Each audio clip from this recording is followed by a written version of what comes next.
Estamos de volta com o Clube da Bola e antes de eu acionar o Eduardo Florão lá em Chapecó com as informações da Chape, Fábio Machado, você separou uma imagem, é algo assim, uma foto, um vídeo, o que é? Eu quero mandar um abraço, né? Eu quero mandar um abraço pra galera, sabe o que é? São ex-atletas do Clube 6 de Janeiro, aqui no bairro Estreito, aqui na capital. Essa rapaziada se reúne sempre aí, eu acho que todo mês eles se reúnem para aquela resenha, aquele bate-papo, aí se reencontra toda aquela galera, começam a relembrar as histórias da época do futsal.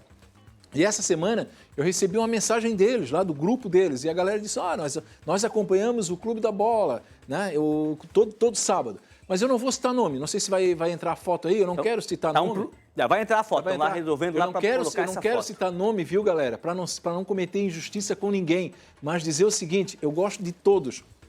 Todos são meus amigos, já tive a oportunidade de participar do encontro desse, e aí eu prometi fazer o registro e a gente está aqui. A hora que bater a foto aí, a gente volta a falar então. É a galera, ex-atletas do Clube 6 de Janeiro, da época do futsal. A galera conquistava torneio, revelava grandes jogadores aí para o nosso esporte. Estão organizando ali a foto, já vamos passar, vamos acionar então o Eduardo Florão lá em Chapecó com as últimas do Verdão. É contigo, Florão. Oi, Mancha, um abraço pra você, um abraço ao pessoal ligado com a gente no Clube da Bola.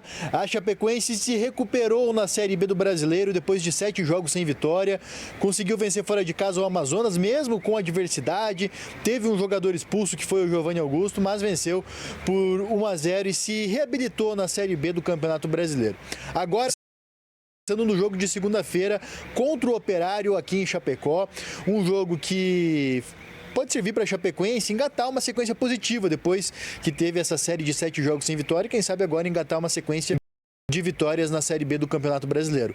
Para esse jogo, são 2 desfalques em relação ao jogo contra o Amazonas. Perdeu o Giovanni Augusto, expulso, né? Recebeu o 2º cartão amarelo e está fora da partida. E também o JP Galvão, lateral direito, que estava pendurado, recebeu o 3º cartão amarelo e está fora desse jogo. Na lateral direita, a tendência é que o Marcelinho ganhe oportunidade. Vem entrando muito bem, entrou bem contra o Avaí, na ressacada, entrou bem contra o Amazonas, também no norte do país, e agora deve ser titular na lateral direita. Já no caso do Giovanni Augusto, a tendência é que o Tomás Bedinelli, que estava suspenso na rodada passada, volte para a posição e seja titular, a exemplo do que foi contra o Avaí no fim de semana passado. Então são algumas mudanças da Chapecoense, vem enfrentando essa troca das equipes rodada após rodada, o que é muito natural na Série B do Brasileiro, mas é um desafio a mais aí para esse duelo contra o Operário na Arena Condá, onde a Chapecoense busca a 2ª vitória consecutiva na competição. Mancha. Valeu, Florão. Já vou passar a palavra para o Badá, mas vamos ver a foto, então. Agora sim a foto carregou. Tá, então vamos lá. Deixa eu fazer o registro, então. Essa galera aí, ó, tá aí, a galera de ex-atletas do Clube 6 de Janeiro. Uma rapaziada muito querida, uma turma do bem. E eles se reúnem lá todo mês, né? Para fazer aquela resenha, aquele bate-papo, relembrar, conversar sobre a família. Eu não vou citar nomes, porque se eu citar nome, eu vou esquecer de um, de outro e vou cometer uma injustiça. Mas eu quero dizer que eu sou muito fã dessa turma aí que fez história no futsal do estado. Então tá aí, a galera dos ex-atletas do Clube 6 de Janeiro, o meu abraço. Tá registrado. Agora sim, Badá, a vitória veio, né? Mas o Loser já arrumou uns desfalques aí pro jogo de segunda-feira. Mancha, desfalque é o que não falta aqui na Chapecoense, né? Contra o Avaí, eu acho que eram 9 jogadores que estavam ausentes e 2 suspensos. Contra o Amazonas também, muitos desfalques, 7 desfalques. Mesmo assim, o time fez um bom jogo contra o Avaí e também fez um bom jogo contra o Amazonas. Humberto Louser falou, soubemos jogar o jogo. Então, o Amazonas em casa é muito forte, ganhou do Santos, apesar de que todo mundo está ganhando do Santos, né? Ontem perdeu para o Operário de novo, 4ª derrota consecutiva. Mas o Amazonas ganhou do Brusque, ganhou do Mirassol, que tem um bom time.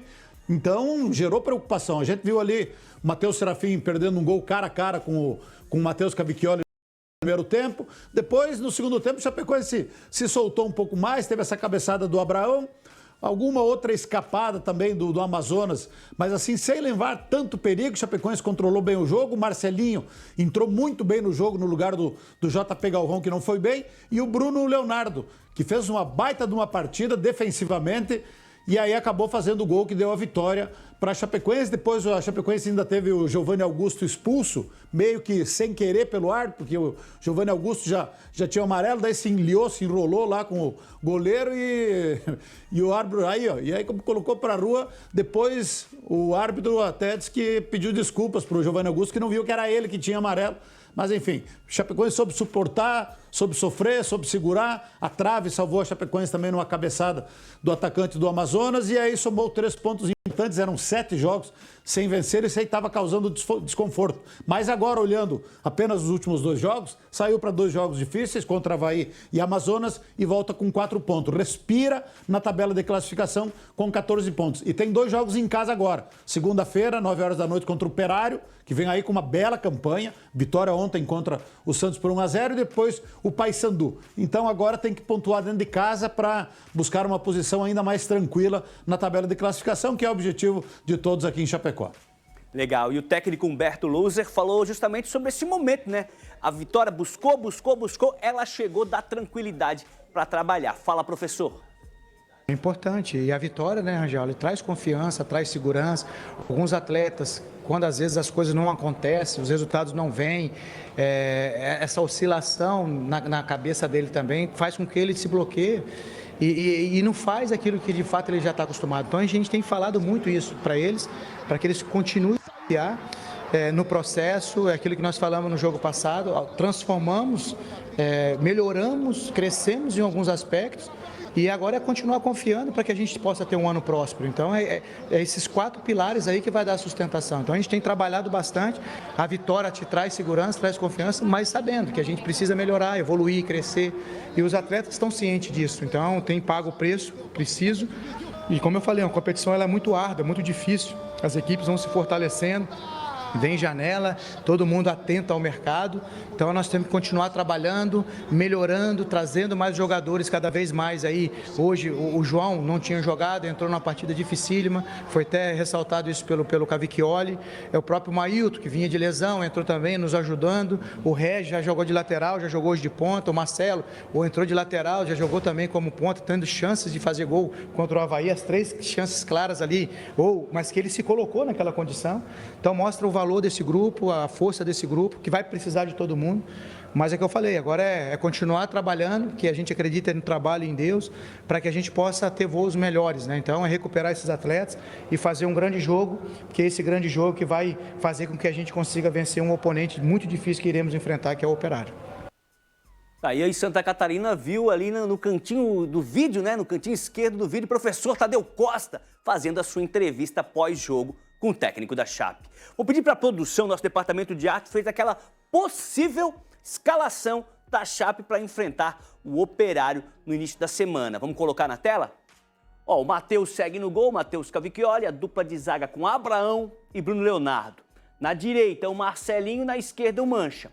No meio-campo tem Auremir, o Rafael Carvalheira, o Foguinho e o Tomás Bedinelli. Na frente, o Tailon e o Marcinho. É isso aí, né? Badá, é esse o time? É esse o time, Mancha, exatamente nessa colocação tática aí. É um 4-4-2, sem centroavante. Perotti jogou o primeiro jogo contra o Ituano, se lesionou e até agora não voltou.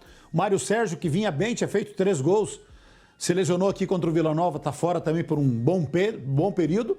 E o outro que seria o Rômulo. O Rômulo, que ele que era do Avaí, que seria uma opção para jogar de centroavante, se lesionou e com gravidade, infelizmente, não joga mais esse ano, problema de ligamento. Então,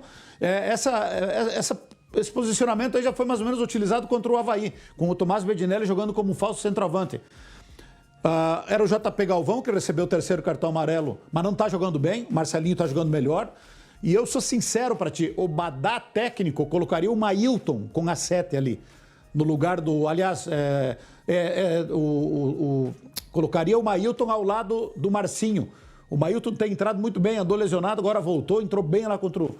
E o Tailon é um menino novo, veio de São José de Porto Alegre, ainda acho que ele não está confiante suficiente para assumir a posição de titular, apesar de que também foi importante no contra-ataque lá contra o Amazonas, mas o Mailton tem velocidade, tem chute de fora da área, às vezes para enfrentar um time que vai jogar meio fechado, tem uma boa bola parada, ele que cobrou escanteio pro gol. Então, mas o Humberto Loser, ele dá sequência aí, provavelmente vai ser esse aí o time para enfrentar esse surpreendente Operário aí que faz uma campanha acima daquilo que a gente poderia imaginar.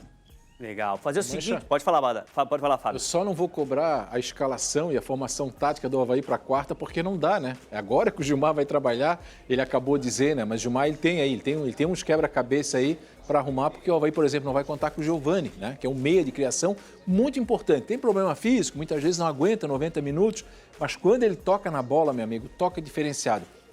O passe que ele deu para o segundo gol ontem do Avaí, do Igor, cara, aquilo lá ele botou com a mão, então é um jogador realmente diferenciado. É uma dos quebra-cabeça, né? Que vai ter que arrumar o Gilmar. Mas é aquela história, quando o time está ajustadinho, Mancha, é mais fácil você trocar uma, duas peças, 2, 3 jogadores. O problema é quando nada está dando certo. Aí você troca 10, 11 e muitas vezes o resultado não vem. Tá certo. Vamos chamar outro titular aqui do programa, né? Entre os catarinenses que estão disputando a Série B, a pior situação é do Brusque, que está na zona perigosa. O Kaká Oliveira vai contar os detalhes da semana do Bruscão. Chega mais, Kaká.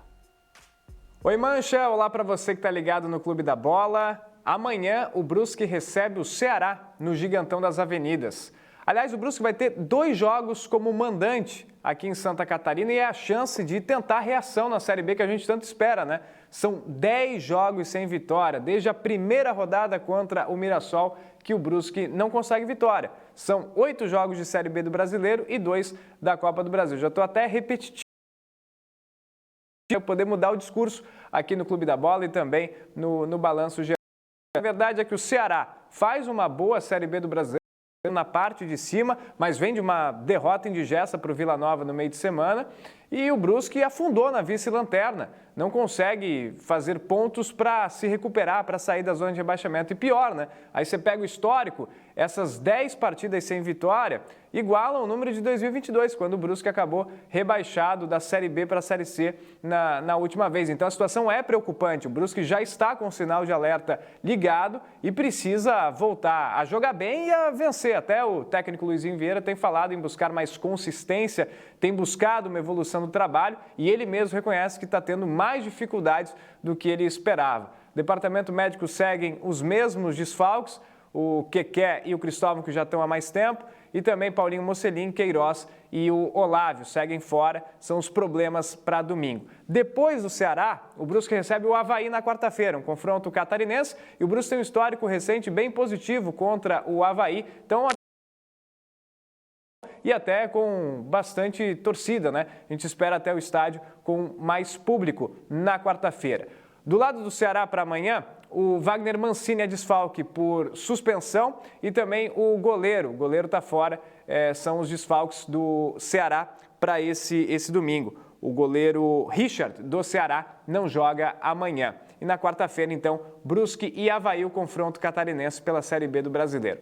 É isso, 4 da tarde no Gigantão, Brusque precisa voltar a vencer, vai pegar um time que está brigando na parte de cima da tabela da Série B. Volto com você, Mancha. Valeu, Kaká. Emerson Luiz, no primeiro bloco, conversando sobre o Avaí, você destacou ali a tabela da Série B, vou pedir para o pessoal colocar de novo a primeira página. Você falou do Avaí, da surpresa um pouco negativa do Santos, da surpresa positiva do Operário, de alguns times ali que estão ainda na primeira página, que são times de grande orçamento, mas a página 2, a página que começa com Novo Horizontino e termina com Guarani. O que tem ali para você comentar de surpresa ali? O que é? É o próprio Brusque lá atrás? Não sei se chega a ser uma surpresa, mas é bem desagradável essa posição do Brusque. Kaká falou tudo ali. Só ganhando o Mirassol na estreia. E o Humberto Loser também colocou na entrevista coletiva que a vitória ela te traz segurança, ela te traz confiança. E o Brusque precisa voltar a vencer, como também ratificou ali o Kaká. Quando eu vejo o Brusque ali com 6 pontos e o Paysandu com 8, eu não fico tão preocupado assim. Mas a partir do instante que você está na zona do rebaixamento e o primeiro time fora dela abre 4, 5, 6, depois mancha para buscar, realmente é difícil. A Chapecoense acredito que vai, depois dessa vitória, crescer dentro da competição. Nós temos aí o Novo Horizontino. Sempre os times paulistas acabam chegando na página 1 da Série B da classificação, porque são times fortes, de estrutura, a própria Ponte Preta com muita tradição, CRB, Paysandu. Esse Botafogo ali de São Paulo também, eu acho uma surpresa dentro do bloco do descenso. Mas é difícil, Mancha, é difícil. Se bem que Vila Nova, 10º lugar, 14 pontos, para o Botafogo 7. Você vê, são 7 pontos de diferença, não tem tanta diferença assim. Mas é claro que essa turma toda vai pensar em permanecer, porque o Goiás tem 17 pontos, o Botafogo 7, já são 10, já fica muito mais difícil. Enfim, a meta do Brusque é sair dali o quanto antes dessa zona perigosa. Legal. O Ceará ali com 15, né? Tô olhando aqui pro ladinho, que a tabela tá aqui do ladinho. Ceará com 15, o Brusque com 6, uma distância. Fala, Fábio. Eu acho que nessa tabela, né? Claro que cada equipe tem uma particularidade, mas é evidente que duas equipes me chamam a atenção. Uma é o Brusque, que é uma situação realmente muito incômoda. Você está na zona do rebaixamento, como já disse o Emerson aí.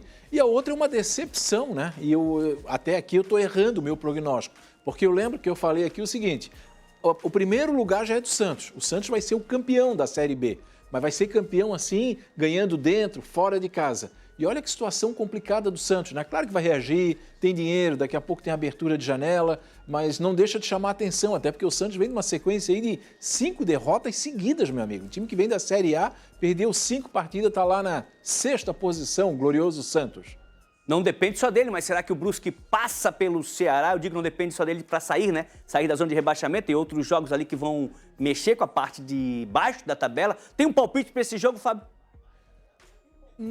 Não tenho palpite, mas eu tenho uma necessidade de ver o Brusque vencendo, porque tem que ganhar, tem que sair o mais rápido dessa situação, até porque depois enfrenta o Avaí, né, que é um jogo local, regional, e a torcida do Avaí vai marcar presença pela proximidade. Florianópolis e Itajaí, eu não tenho dúvida que a maior torcida pode ser até do Avaí. Não estou aqui provocando nada, mas não vai causar nenhuma estranheza se a torcida do Avaí ocupar o espaço lá no Ercílio Luz. Mas dá um placar e um palpite para Brusque e Ceará.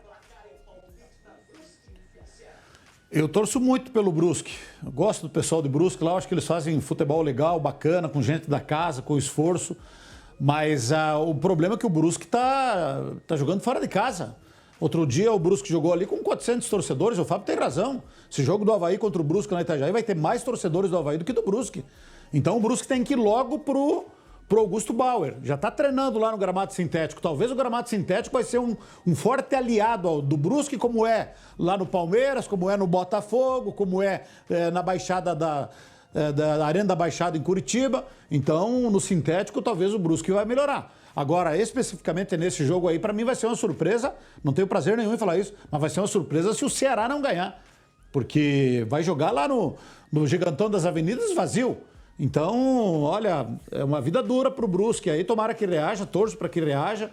Gosto muito do pessoal lá. Mas jogar fora de casa, jogar com comando de campo, com 400 torcedores no estádio, numa Série B tão difícil assim, fica complicado. E o Ceará a gente sabe, tem bom time e tem investimento altíssimo. Então, eu acho que o Ceará é favorito. Legal. Emerson, perguntei para os dois, perguntar para ti também, um placar aí, um palpite para esse placar de amanhã? É o mesmo pensamento do Fábio, do Badá, o teu também, eu acho que de todo mundo do Grupo ND. A gente quer o Brusque, no mínimo, na Série B, porque se cair é complicado, mas o problema é a falta de identidade. Não adianta, a gente está vivendo isso aqui com Blumenau, com o Metropolitano, jogando fora de casa. É difícil criar essa identidade. E o torcedor do Brusque também, com todo o respeito, está devendo. Não é tão longe assim Brusque e Itajaí, mas claro que tem um custo. Mas amanhã é domingo. Se tiver aquela folga, o time precisa desse momento do apoio do torcedor. Durante a semana a gente sabe que realmente é difícil pegar estrada à noite, complicado, uma cidade trabalhadora, cidade de gente que trabalha, mas o Brusque tem que voltar o quanto antes para o Augusto Bauer. O meu temor é quando voltar, e até agora não há nenhuma projeção, talvez lá na 17ª, 18ª rodada, ele esteja numa situação muito complicada para sair da zona do rebaixamento. Por isso tem que sair o quanto antes. Aliás, Mancha, o Kaká até já falou isso aqui no Clube da Bola. A tabela marca para o fim de semana que vem na Série B catarinense tá lá. Estádio Augusto Bauer, o Carlos Renault jogando. Mas lá, o Carlos Renault, ele não precisa, para jogar a Série B, de iluminação, por exemplo. Ele não precisa de uma capacidade mínima de 5 mil torcedores. O Brusque precisa. Mas desse fator, o Brusque vai ter que mexer no bolso também. Ele vai ter que investir também na estrutura para voltar para o Augusto Bauer. Mas que seja o quanto antes, porque jogar fora de casa é dose. É prejuízo todo jogo. Ó, legal, Emerson. O Jefferson de Chapecó, sou fã do Fábio. Grande abraço. Ele faz a pergunta dos catarinenses quem tem condições de alcançar acesso à Série A com o futebol apresentado hoje. A gente respondeu aí durante esses 2 primeiros blocos, né? Falamos bastante da Chape, do Avaí. Acabamos agora falando do Brusque. Mas só devolver um grande abraço, Jefferson. Obrigado pelo carinho. Fábio Machado sempre dando espaço ao futebol amador. Onde ele jogou, foi artilheiro e começou sua carreira no rádio. Futebol amador e profissional, uma fábrica de fazer amigos. Bom programa a esse timaço do Clube da Bola. O Renato Americano tá sempre ligadinho com a gente. Valeu, Renato. Fábio, Figueirense começou bem, teve até matéria. O melhor começo do Figueirense nas últimas décadas, mas oscilou demais. Principalmente em casa, né? O empate aí na última rodada e agora joga mais uma diante do torcedor. Vem aí o Confiança. Olha, Mancha, o Figueirense começou bem, de fato, né? Começou bem. Você não pode tirar ali 3 jogos, 2 vitórias, um empate e aí foi para a parte de cima da tabela. Só que a gente alertava. Os jogos que o Figueirense estava jogando eram times que estavam na parte de baixo da tabela. Haveria uma necessidade, ou a gente ia começar a testar esse time quando o Figueirense jogasse com times do meio e da parte de cima da tabela. E aí o Figueirense está numa sequência muito ruim, já são 4 jogos, né? 4 jogos sem vencer. Então o Figueirense no Campeonato Brasileiro de Série C, você ficar 4 jogos sem vencer é muito complicado. Se você olhar a tabela hoje de classificação, o Figueirense está lá na 8ª posição. Mas não é uma posição real, eu vou explicar por quê. Porque se você pegar o aproveitamento por jogos, o Figueirense está fora do G8. Por quê? Porque tem outros times com jogos a menos, né? Os times do Rio Grande do Sul, que é o caso do Caxias, né? Que é o caso do São José, o caso do Ipiranga. São times que têm jogos a menos, então esses times ainda vão jogar e vão jogar contra outro adversário que também tem jogos a menos. Qual é a conclusão disso tudo? A conclusão é que o Figueirense amanhã contra o Confiança precisa vencer. E eu não estou aqui fazendo nenhuma... como é que eu vou... estando alardeando, não é nada não. Terra arrasada. Não, mas o jogo de amanhã é uma decisão para o Figueirense. Porque se o Figueirense não ganha amanhã, vai para 5 jogos sem vencer, vai para 6 jogos sem vencer, vai sair do G8, vai ver os outros times ainda pagar os jogos depois, e aí o Figueirense começa a se complicar no Campeonato Brasileiro da Série C. Então amanhã, contra o Confiança, é uma decisão. Vai ter que contar com o apoio da torcida, não conta com o atacante Alisson, que é uma grande perda para o João Bussi. E por falar em João Bussi, aqui eu quero falar uma coisa. Por favor, professor, joga esse time para frente. Não tenha medo de encarar os adversários, por favor. Porque não dá. No último jogo, Mancha, o Figueirense estava ganhando de 1-0, mas todo mundo sabia que o Figueirense ia tomar o gol de empate. Todo mundo. O Pipoqueiro, o Quero-Quero, que estava dando um rasante ali no gramado do estádio Orlando Scarpelli, o Pereirinha, que estava nervoso. Todo mundo sabia, o time deles vai empatar, como de fato aconteceu. Por quê? Porque o Figueirense foi vindo para trás, trazendo outro time, convidando o time para invadir. Então, um pouco mais de ousadia, né? Um pouco mais de... Vamos para frente. Fábio, não sou advogado, nem de ninguém, nem do Bussi, mas uma coisa que eu percebo, cara, de uns anos para cá, a gurizada mais nova não entende, estamos ganhando, faltam 5 minutos. Não entende, ninguém prende uma bola, ninguém leva a bola para o ataque e faz ali uma cerinha. É hora de fazer uma cerinha, pessoal, nós estamos ganhando. Né? E eu percebo muito isso acontecendo nos dias de hoje, aquele gol aos 49, aquele gol aos 52, aquele gol no último lance, o gol de empate, o gol da derrota. E daí eu fui tentar pensar nisso. A gurizada não sabe, a gurizada mais jovem, não sabe quem era Lauro Burico. Exatamente, são duas coisas, perfeito, né? Eu ia citar isso mesmo. Lauro Burico falava o seguinte: depois dos 40 não tem mais jogo. Ele não quer dizer que você vai fazer o antijogo, mas você vai saber administrar a partida. E eu citei só o João Bussi, viu, Mancha? Porque nesse jogo específico teve o dedo dele sim. Em todas as alterações ele foi trazendo o time e ficou na beira do gramado passivo. Né? Uma hora você tem que chamar atenção, tem que mandar o cara ir para cima, tem que fazer alguma coisa. O Figueirense, Mancha, vamos lá, no campeonato estadual, tomou um gol no último lance contra o Barra. Lembra? Foi para penalidade e perdeu. No campeonato agora brasileiro da Série C, contra o Sampaio Corrêa, vencia 1-0 até os 54, quando tomou um gol. Perdeu 2 pontos. E agora aconteceu de novo. E o time do ABC só não virou o jogo porque teve um gol anulado. Senão eles teriam virado o jogo para 2-1 depois dos 45 minutos. Isso não dá para ser admitido no futebol. Vamos ver a escalação, então, a provável escalação do Figueirense, que amanhã encara. Ó, tá aí, ó. No gol, Juan Carneiro. Não. Na zaga, Rafael Ribeiro e o Genilson. Na direita, o Cedric. Na esquerda, o Samuel. Na proteção, o Henrique Rodrigues e o Léo Baiano. No meio, Camilo. Lá na frente tem o Bruno Michel, o Jefinho e o Guilherme Pato. Ele, por exemplo, agora está aqui na tela, aqui junto mais próximo, na Mancha, ele joga num 4-4-3, na verdade, né? Quando eu acho que poderia jogar num 4-4-2. Eu já falei isso, né? Eu acho que o Figueirense pode povoar melhor esse meio de campo, não vai perder a força ofensiva, né? Aciona melhor os 2 atacantes e projeta mais os laterais para fazer esse trabalho. Mas essa opção dele é no 4-3-3. Então, qual é a única alteração aí? É o Bruno Michel no lugar do Alisson. Vai fazer muita falta o Alisson porque é o artilheiro do Figueirense na temporada. Tá certo. Fazer o seguinte, vamos falar de Série A. Renato Semensati, direto de Criciúma, conta pra gente o que anda acontecendo nos corredores do Heriberto Wilson. O time que vinha bem, deu uma desandada também. Fala aí, Renato. Boa tarde, rapazes. Bem, como vocês sabem, a coisa por aqui não está das melhores. O Criciúma vem de 3 derrotas consecutivas na Série A do Campeonato Brasileiro. É verdade que o único ponto fora da curva, vamos tratar dessa maneira, foi a derrota diante do Cuiabá na rodada anterior, aquele 5-2 em casa. Porque o Criciúma fez um bom jogo contra o Palmeiras, acabou perdendo nos acréscimos por 2-1.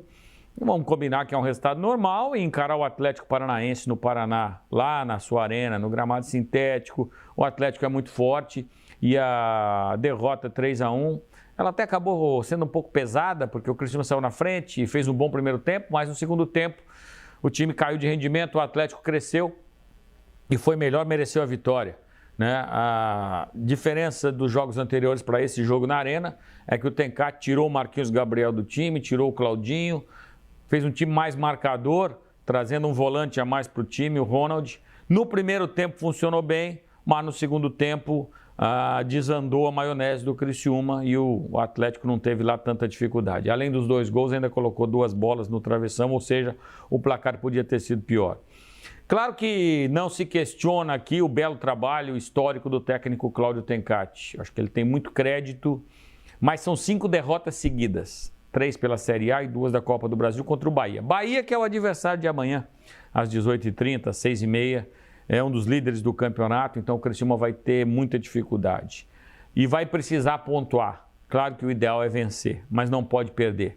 Porque se perder, alcança a 6ª derrota consecutiva. E aí não tem trabalho de treinador que não é questionado. Se a gente voltar para o ano passado, o Vojvoda viveu esse momento no Fortaleza. Mas é claro que pela estrutura, disputava Libertadores, o Fortaleza tem uma condição econômica, financeira muito diferente do Criciúma, houve o suporte, ele permaneceu. Então, pela permanência do Tencate, para ter mais tranquilidade, para sair da zona do rebaixamento, pontuar neste jogo de amanhã vai ser fundamental. Vencer é fundamental, mas se o Criciúma só pontuar, interromper a série de derrotas, eu acho que já vai trazer uma tranquilidade maior para o trabalho que está sendo realizado e entra na sua 3ª temporada com um bicampeonato estadual, enfim. Tencate fez um belíssimo trabalho até agora, mas quando os resultados negativos vêm em sequência, é claro que há o questionamento. Um abraço, rapazes! Valeu, Renato. Abração. Pedi para a produção a tabela da Série A para a gente dar uma olhadinha por onde anda o Criciúma depois dessa sequência aí de jogos sem somar pontos. Vamos lá. Ó, Flamengo lidera com 17, mesma pontuação do Bahia, adversário de amanhã do Tigre. O Botafogo é o 3º com 16 e o Atlético do Paraná também tem 16. São Paulo e Palmeiras com 14 pontos, 5ª e 6ª posição. O Cruzeiro tem 13 e o Atlético Mineiro também tem 13. Os mineiros estão ali em 7º e 8º. O Red Bull Bragantino é o 9º com 12 pontos e o Internacional é o 10º com 11 pontos, fechando a primeira página. Na segunda página tem Fortaleza e Juventude com 10, Grêmio, Vasco, Corinthians, Fluminense com 6 pontos, Criciúma abre a zona de rebaixamento com 5, O Atlético de Goiânia também tem 5, o Cuiabá tem 4 e o Vitória tem 3. Lembrando que há muitos times aí, né, que iriam enfrentar o Grêmio e o Inter. E os próprios Grêmio e Inter têm jogos a menos. Oi? E o Criciúma também.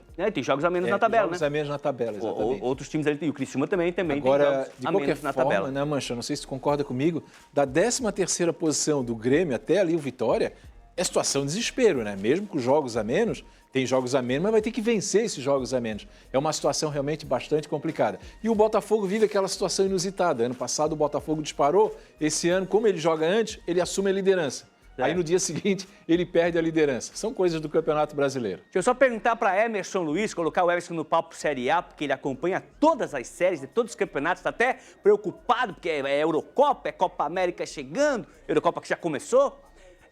O que está acontecendo com a capital do futebol catarinense, Emerson Luiz? Criciúma deu uma desandada, né? É aqui, Mancha. É a diferença, é outro patamar. Você está enfrentando aí equipes com muito mais dinheiro, com muito mais estrutura, com muito mais jogadores de qualidade, com muito mais jogadores caros. O Flamengo não está na liderança por acaso. O Flamengo é o time mais caro do Brasil, seguido ali do Palmeiras, que não está no G4, mas é o atual campeão brasileiro. Bahia, que é o vice-líder, está junto com o Flamengo na pontuação, é do Grupo City, tem muita grana investida ali, como outros clubes, Botafogo, Atlético, os primeiros colocados ali. É difícil para o Criciúma, é outro patamar, como se diz, a outra prateleira. É um campeonato à parte. O Criciúma, claro que acredito que a diretoria, a comissão técnica, eles traçaram um planejamento. Olha, vamos tentar primeiro não cair. Segundo, vamos beliscar uma Sul-Americana. Quem sabe sonhar com uma Libertadores? Vai lá que a gente sabe que é difícil, o torcedor sabe que é outro campeonato, é outra disputa. E nesse momento, o Criciúma, apesar da força da sua torcida, apesar de ser uma potência aqui no estado, comparado aí com os demais clubes do Brasil, para disputar uma Série A, não é fácil não, viu, Mancha? Por isso está nessa situação. Difícil, e não dá para culpar ninguém ali. Tem Cato, pode ter culpa, o Renato sabe mais do que eu, mais do que a gente, porque vive o dia a dia, mas ele também não pode fazer mágica, não pode fazer milagre com a mão de obra, com as peças que tem na mão, viu, Mancha? Legal. Antes do intervalo, deixa eu passar um recadinho para você que mora aqui na Grande Florianópolis, na nossa região. No dia 29 de junho, vai rolar uma ação da campanha do agasalho da NDTV. Vai ser o Grenal Solidário com Mateada. Tá aí, ó, tá na tela o cartaz, ó. O pessoal vai estar arrecadando ali roupas, cobertores, alimentos, água mineral, materiais de higiene e limpeza. Participe também dessa ação. Vai ser no Bolsão, no final da Beira-Mar Continental, aqui em Floripa, na região continental, como o próprio nome diz, da Beira-Mar. O Grenal Solidário com Mateada. Esse aí vai ser fera demais. Você que tem essa simpatiza aí com essas equipes, ou é torcedor, né, do Grêmio e do Internacional, tem que participar, tem que passar lá, deixar sua doação, porque a reconstrução do Rio Grande do Sul aí tá só começando, galera. Um rápido intervalo. Na sequência, vamos ter ao vivo aqui nos estúdios do Clube da Bola o Edno, ex-jogador. Eu lembro do Edno na lateral, mas ele terminou mais no ataque. Vai contar pra gente como é que foi essa transição aí na escalação dos times. Daqui a pouco a gente volta, não sai daí.